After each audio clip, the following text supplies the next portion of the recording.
Dans ce module sur la température, nous allons aborder la notion même de température. Comme toutes les notions que nous utilisons dans la vie courante, en physique, il y a des précisions à apporter et il faudrait qu'on puisse définir la température d'une manière plus rigoureuse que ce que nous faisons dans la vie de tous les jours. Il faut aussi définir les différentes échelles qui nous servent à mesurer la température.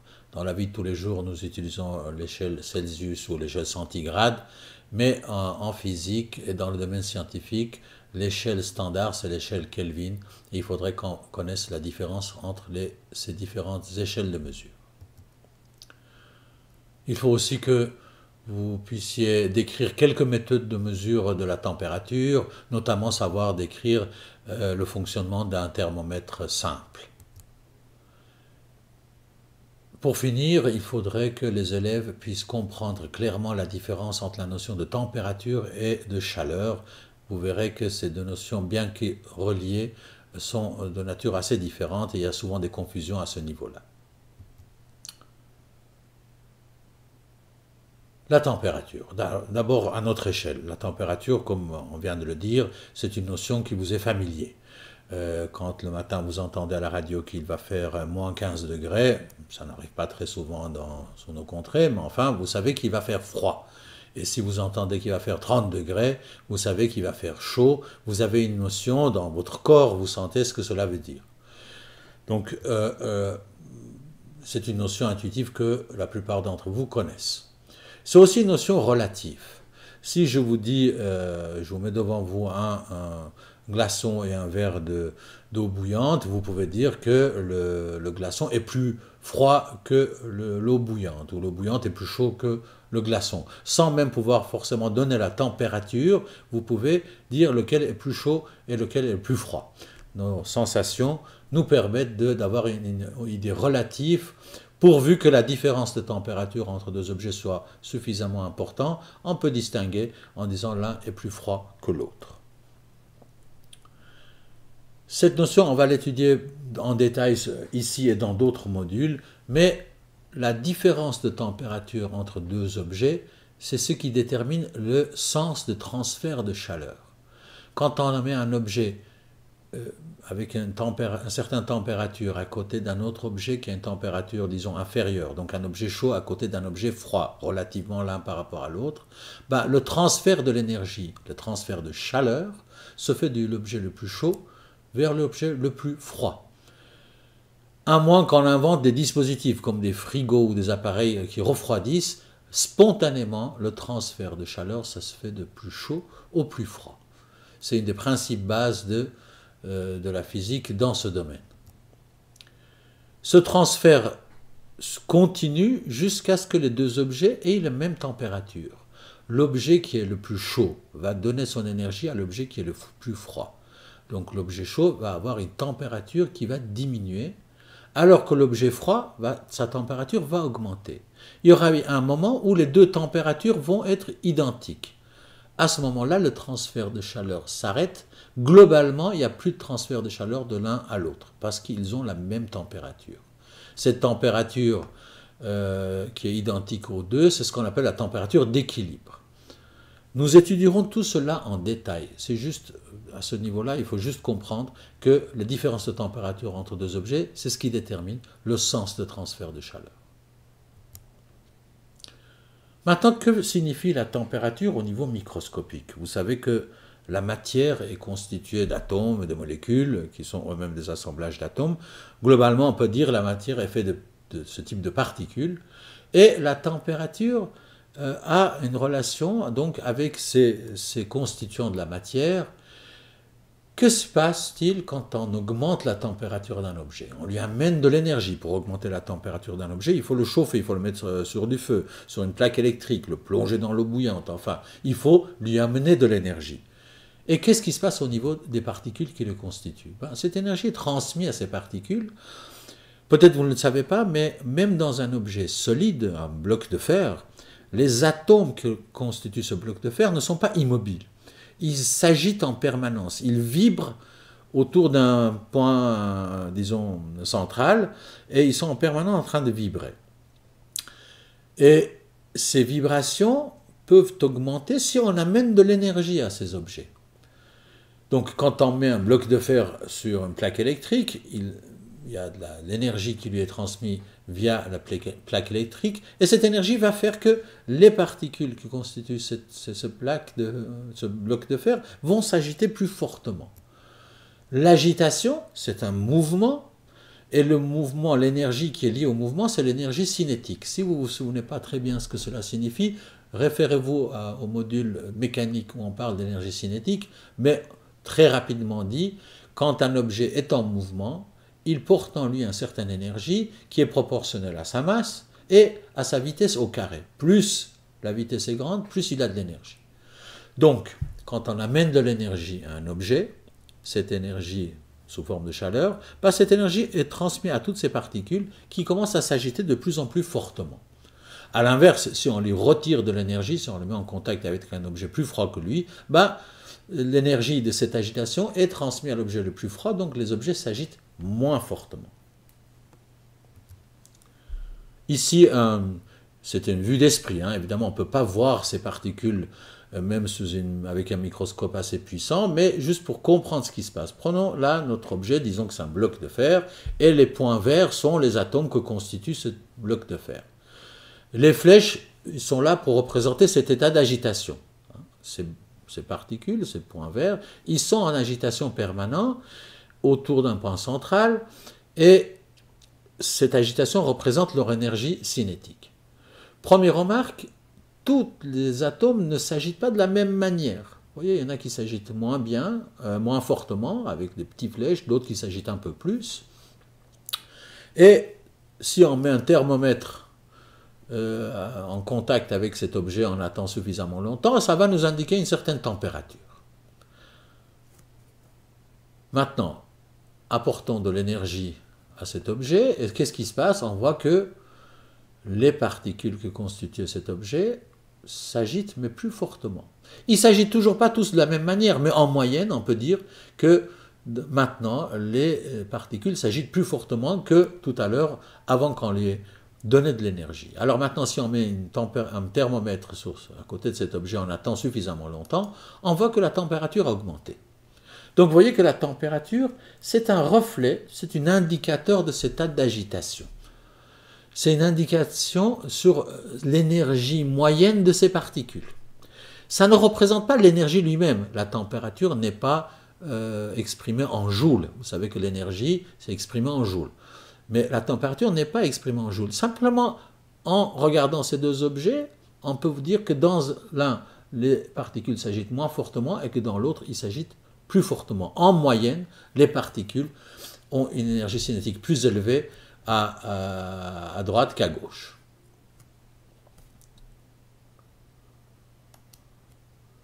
Donc pour résumer, et ça c'est une notion fondamentale dont il faut vous souvenir, la température est une notion statistique. Ça ne représente pas l'énergie d'un particule, mais statistiquement, ça reflète l'énergie cinétique moyenne des particules qui sont dans un objet ou dans n'importe quoi où on est en train de mesurer la température.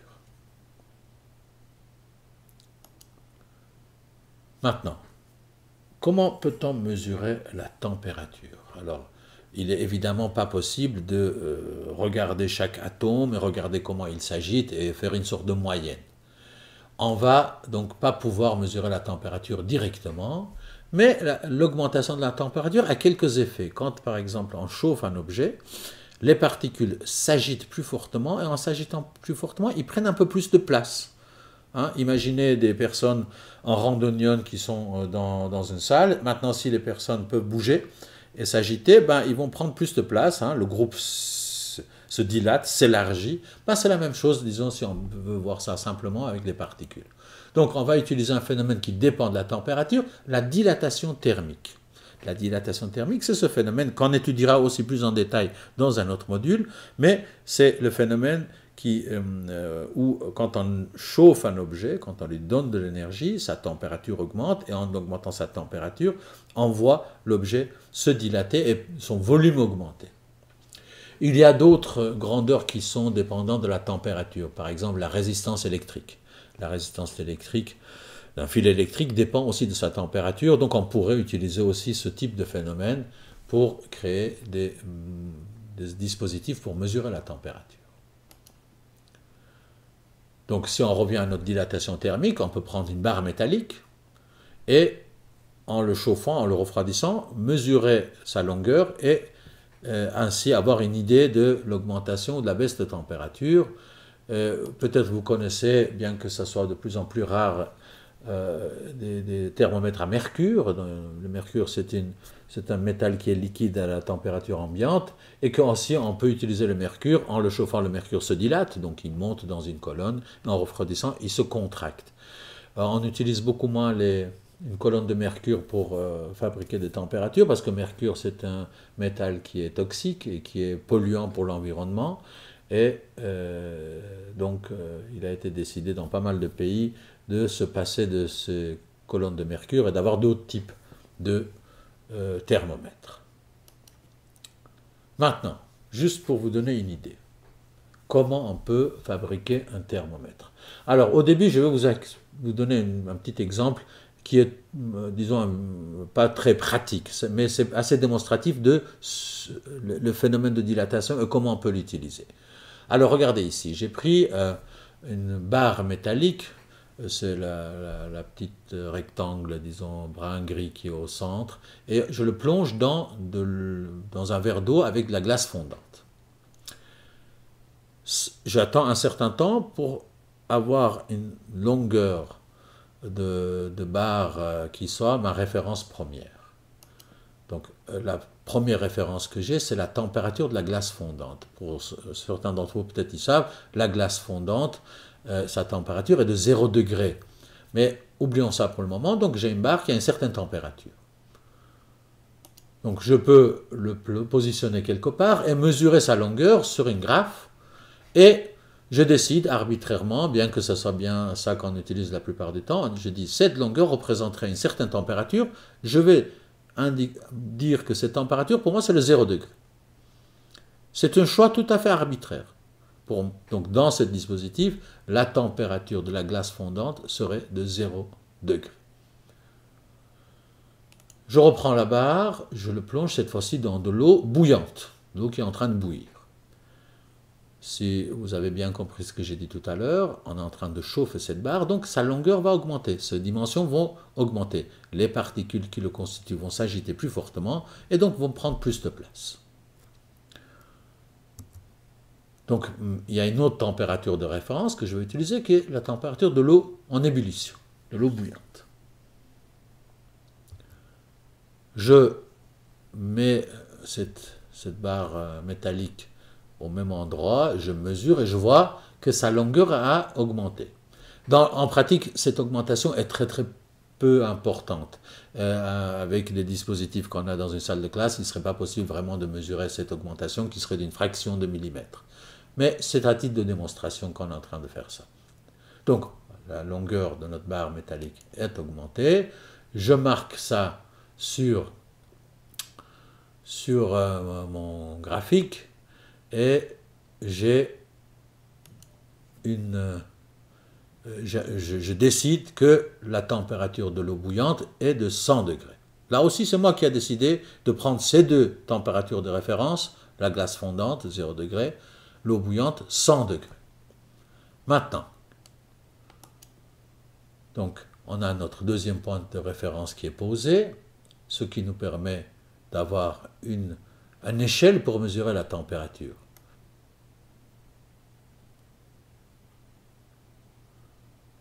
J'ai maintenant mes deux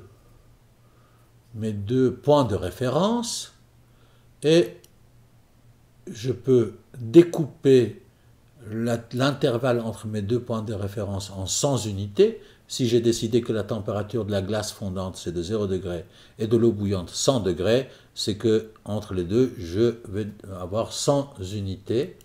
Et en reliant ces deux points de référence, j'ai un graphe qui me permettra de lire les différentes températures. On va donner un nom à cette échelle, c'est les degrés centigrades. Vous verrez que pour nous, bien qu'il y ait une différence entre les degrés centigrades et degrés Celsius, dans le cadre de nos études ici, on va considérer que ces deux échelles sont quasiment identiques. Pour ceux qui s'intéressent, ils peuvent se référer à des articles sur Internet pour voir la différence entre les deux, mais pratiquement pour nous, on va considérer que ces deux échelles sont identiques. Donc échelle centigrade, parce qu'entre le 0 degré et 100 degrés, entre ces deux températures de référence, on va établir 100 unités.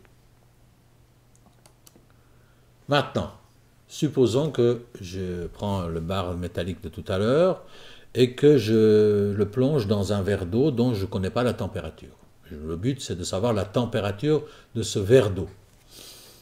Je le plonge donc dans ce verre d'eau, j'attends un certain temps pour que le transfert de chaleur puisse s'effectuer et je pose cette règle maintenant sur le même dispositif que tout à l'heure.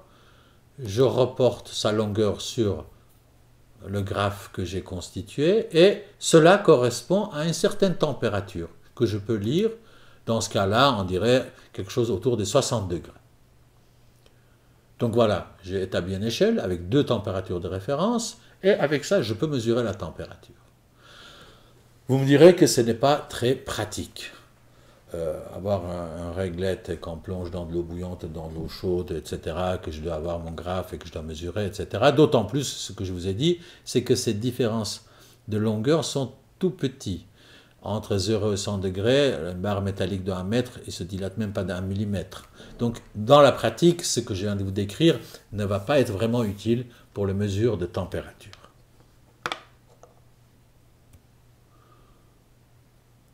Nous allons utiliser le principe qu'on vient d'apprendre avec une barre métallique qui se dilate quand on le chauffe, qui se contracte quand on le refroidit, pour faire un dispositif un peu plus pratique. Alors là aussi, ce n'est pas vraiment le genre de thermomètre que vous allez utiliser, mais je me rappelle quand je suivais des cours de physique il y a quelques années, quand j'avais l'âge d'aller à l'école secondaire, j'ai en souvenir quelque chose qui ressemblait à ce qui est sur l'écran. Et le fonctionnement est relativement simple, basé sur le même principe qu'on a vu tout à l'heure. Vous avez en bas une barre métallique dont un côté est fixé, il y a deux vis qui le fixent, et il est relié à une aiguille et un cadran qui peut nous indiquer un certain nombre de choses. L'aiguille est fixée au milieu, il peut bouger autour d'un axe, et si le bar se rallonge ou se contracte, on va avoir un mouvement de notre aiguille qui va être, disons, renforcé, et va être démultiplié par l'effet de bras de levier. On va regarder comment ça marche. Supposons que ce bar métallique, il est dans de l'eau glacée, dans de la glace fondante, de l'eau avec la glace fondante. Donc sa température est 0 degré, donc on va le fixer de telle manière qu'il soit bien au milieu de notre écran. On va indiquer que cette température, c'est la température 0 degré. On veut fabriquer un thermomètre sur l'échelle centigrade. Donc la glace fondante, sa température est 0 degré. Maintenant, on va plonger cela dans de l'eau bouillante. Qu'est-ce qui arrive? Le bar métallique va se rallonger. Et en se rallongeant, si vous regardez par effet de levier, l'aiguille va passer à gauche.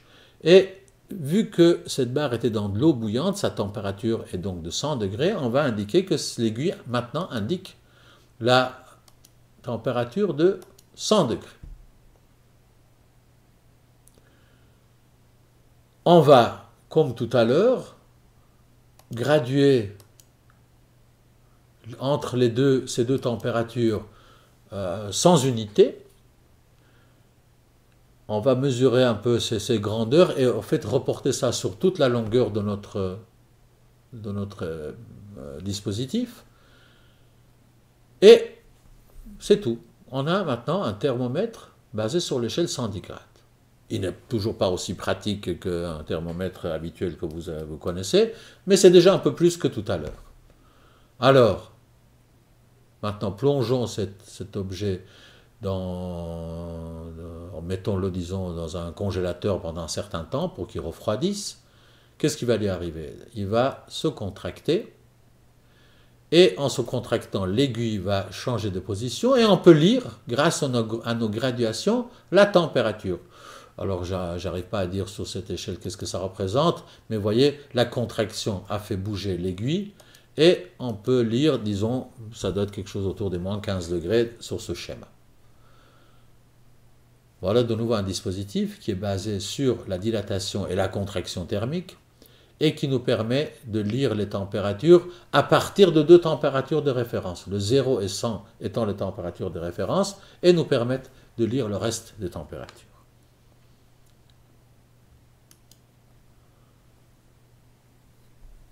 Je vais vous montrer maintenant un dispositif beaucoup plus courant, qui est un thermomètre à colonne de mercure. Alors, comment cela fonctionne? On va faire assez rapidement cette petite présentation. Prenons un récipient avec de la glace fondante et l'autre avec de l'eau qui bout. C'est nos deux températures de référence. On va plonger un dispositif qui contient du mercure. Vous voyez, ça ressemble à ces thermomètres que vous connaissez. On a un petit réservoir de mercure en bas avec une petite colonne dans laquelle le mercure peut monter et descendre s'il se dilate ou s'il se contracte. Donc on va plonger ça dans de l'eau avec de la glace fondante. On va laisser un petit moment les deux températures s'équilibrer et on va marquer le niveau du mercure comme étant le niveau 0. La température de la glace fondante dans l'échelle centigrade est le 0 degré. On le reprend, on le plonge dans l'eau bouillante, la mercure va se dilater, le niveau va monter dans la colonne, et si on attend suffisamment longtemps pour que la température s'équilibre, la colonne de mercure va monter, puis s'arrêter à un certain niveau qui sera le 100 degrés, parce que c'est la température de l'eau bouillante. Ben voilà, on a marqué le 0 degré, le 100 degrés, et avec ça, on peut mesurer n'importe quelle température. Par exemple, si on le plonge dans un verre d'eau dont on ne connaît pas la température, le colonne de mercure va se stabiliser quelque part et on pourra lire la température de ce verre d'eau. Donc là aussi, bien que ce soit un liquide, le colonne de mercure, c'est basé sur le même phénomène que la dilatation, notre barre métallique. Le mercure, c'est un produit qui se dilate plus fortement qu'un bar métallique avec des changements de température, donc il convient bien à notre but qui est de mesurer la température. Donc plus ça se dilate, plus on peut lire facilement les écarts de température.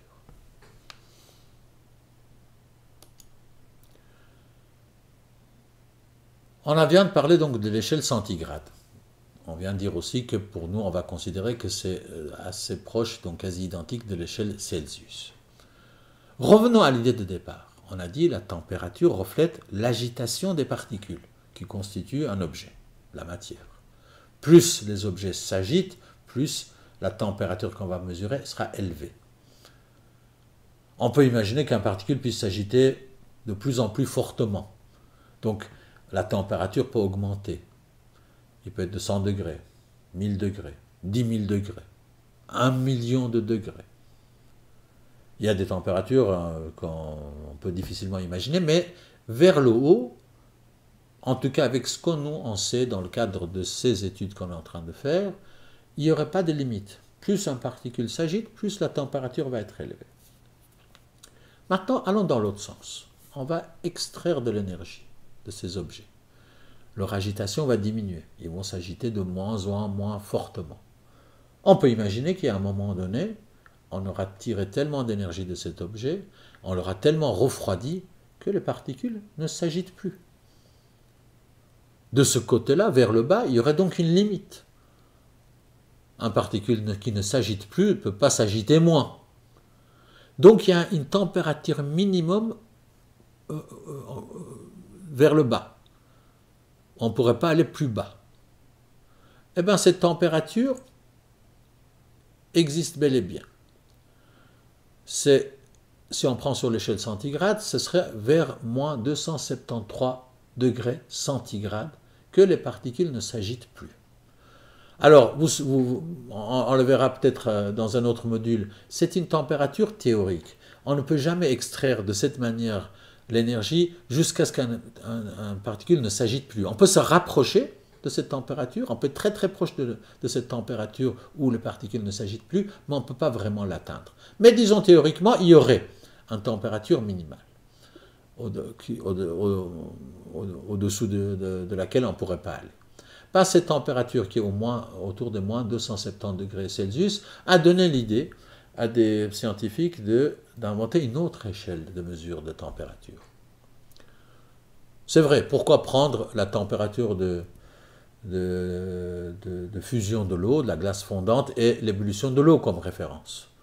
L'idée c'était de dire, on va considérer que la température la plus basse, étant moins 270 degrés Celsius, on va dire cette température, on va donner dans notre nouvelle échelle de mesure la valeur de 0. Alors, ce qui va nous donner une autre échelle de température qu'on appelle l'échelle Kelvin. Alors, reprenons. Dans l'échelle Celsius, la température la plus froide, moins 273,15, c'est la température où il n'y a plus d'agitation des particules. C'est ce qu'on appelle le zéro absolu. On ne peut pas aller plus froid.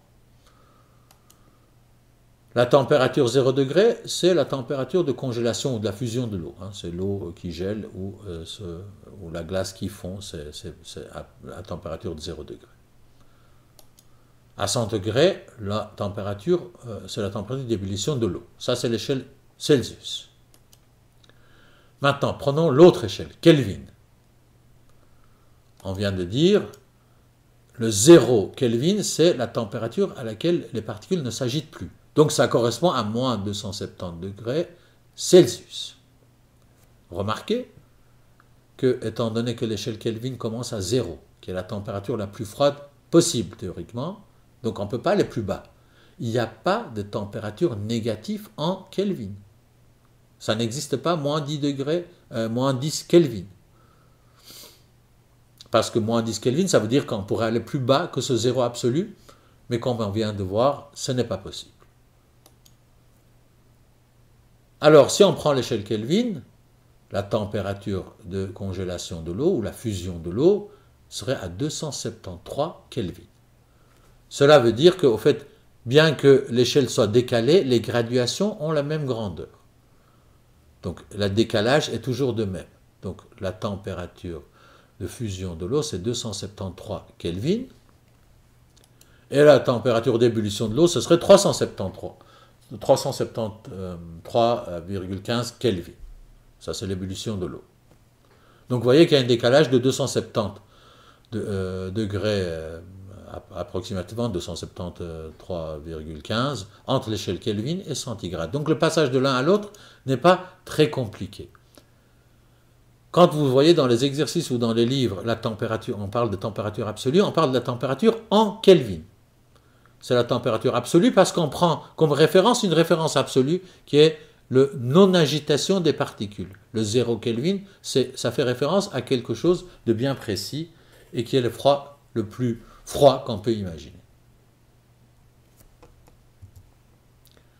Donc, pour passer des Celsius au Kelvin, vous ajoutez 273, et pour passer de Kelvin au Celsius, vous enlevez 273. Vous voyez bien sur ce thermomètre qu'il y a un décalage de 273. Et ça, c'est une notion pratique qu'il faut connaître dans pas mal d'exercices. On vous donne les températures en Celsius, et il est parfois impératif de les mettre en Kelvin, notamment quand on va appliquer la température, on va utiliser la température dans les lois des gaz parfaits. Là, il est impératif que la température soit en Kelvin.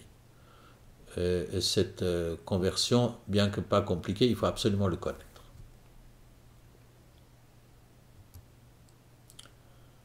Pour résumer, pour se faire une idée de ce qu'on vient de voir, la température est une notion statistique.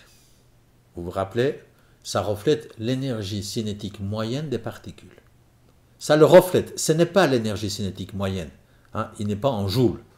Mais ça nous donne une indication de comment les particules s'agitent.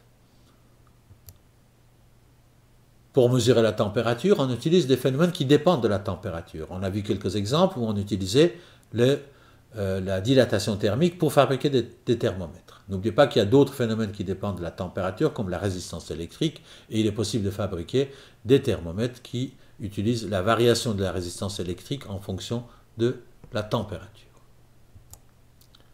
Pour finir, une notion pratique. N'oubliez pas que, bien que dans la vie courante, nous utilisons souvent l'échelle de température centigrade, on a besoin en physique parfois de faire la transformation des centigrades en Kelvin. Et pour passer des centigrades en Kelvin, il faut ajouter 273 et le tour est joué.